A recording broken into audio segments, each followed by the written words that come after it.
Good morning, people. Welcome back to the channel. It's your boy Ducato, and we back with another car party. So, with this one over here, we have just signed another player. This time, we've signed backup goalkeeper Karl Darlow, the 35-year-old free agent from Leeds.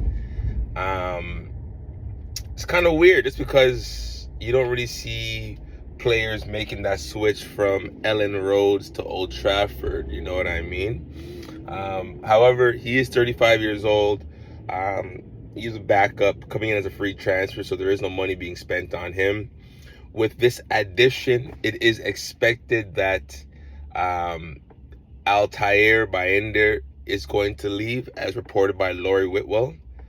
He's expected to leave, so we could generate some funds through that means as well.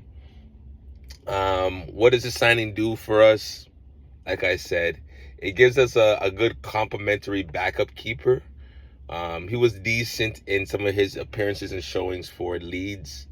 Um, you know what I mean? It's not like it's not a marquee signing to say at all, but when you're trying to shore up, I guess, the goalkeeping line. Again, I don't know too much about him, so I'm gonna keep it respectful in that sense, and hopefully, he can help Senny Lamens grow and just get a lot, more secure. Um, but that signing comes off the back of us, as I said before in my last video, us getting Andre Santos. Um, what I didn't say or include there is that's he doesn't represent the marquee signing that the club's been talking about.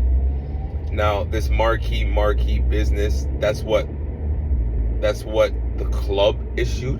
It's not a fan-led thing. It's not a player-led thing. This is what the ownership group has said, that for their PR, stuff like that, is like, hey, we're looking to really, get someone in, get a marquee player in that can really help change the needle and move things forward. So with that being said, I expect them to deliver. Now, we had Chouameni on the list, but Chouameni has renewed a new deal with Real Madrid. In my heart of hearts, I think they were just using us as leverage for that new deal. But business is business, strictly financial. Don't really hold that to heart. So we look at that, and then we have to tell ourselves that this is like, hey, there is hopefully the marquee that's out there, or someone that can help move the needle. But the way where we're at in our rebuild with the players, the structure, our mid being what it is, I don't really care for a quote unquote marquee. Like, if the marquee is available and they're down to come, we can and it financially makes sense, by all means, let's just get it done. But if we're having to convince, if we're having to, show and still have to prove to the quote unquote marquee to come and sign for us, then I don't want that person. Truthfully, yes, some people, you need to let them know about the project so that they know what they're walking into. That is different than having to beg and quote unquote plead someone to come over. Nah, I don't have time for that. Nor am I trying to flash money into your face to come. You should, again, I still want our players to get paid, because you still want them to have some sort of comfortability in the back of their mind, knowing that, I don't need to worry about the money, because the money's coming. I just need to worry about playing hard, playing well, playing good, making sure that, I own my position. And that's the kind of players that we want. So if I can get 6-7 players for the same price that one or two might cost, I'd rather go that route. I'd rather get some surplus. I'd rather get some depth, some competition going, and then who knows, maybe we can unearth £100 million player from a 40 million signing that we've done. You know what I mean? If Santos is to even be, half the player that we're all projecting him to be, he's 22. So that means what, in 5 years, by the time he's 27, maybe 4 or 5 years, 26, 27, he could be worth 80, 90 million, right? So yes, we spent 48 to get him, but if we can turn a profit on that, like I know we're not the greatest sellers, but we're going into a market now where you're seeing players, below average players, some who are just average players, going for 90, 100. Elliot Anderson, 116. Like, you're seeing these players in this market, right? So all it takes is just one good season.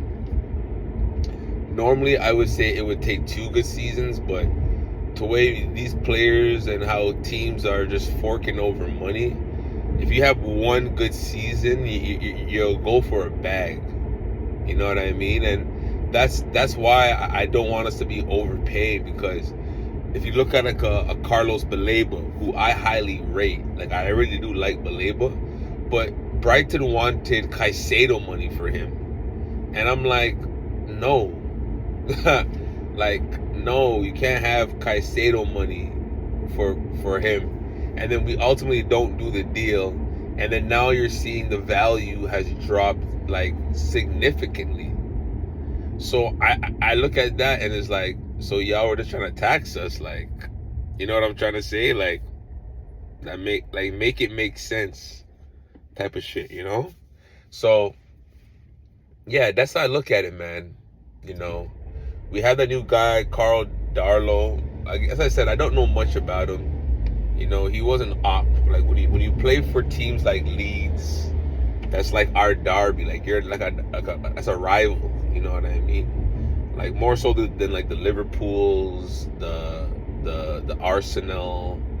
You know what I mean? The cities that are our inner city rivals. Like Leeds is like a hated, rival. You know what I mean? So signing a player from there like speaks volumes. Like you don't really see that intermingle.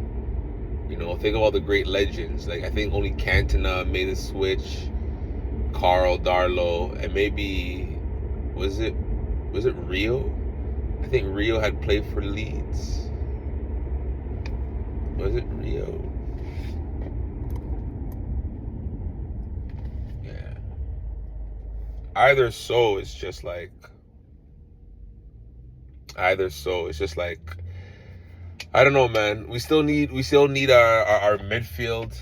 If someone told me, hey, we could, scale back on that marquee midfield signing, maybe get another 50, 60 million signing in there, but then really, beef up the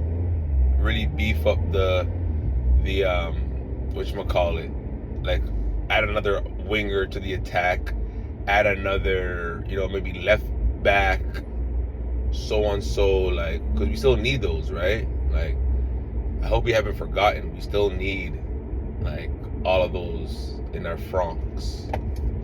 So Lalito, this person doesn't know how to drive.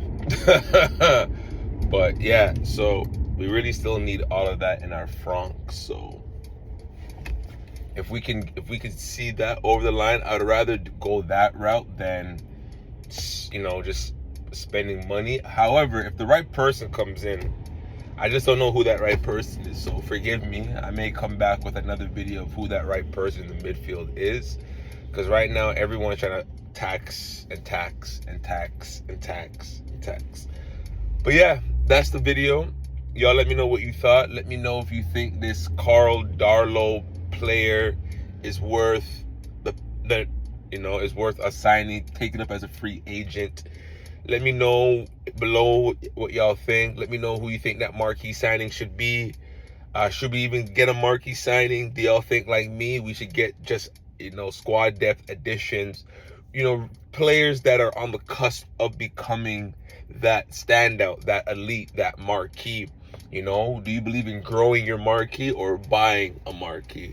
Y'all let me know. As always, drop a comment below for me. Turn on your notifications, and as always, subscribe to your boy Ducato. We out here. Y'all enjoy your weekend.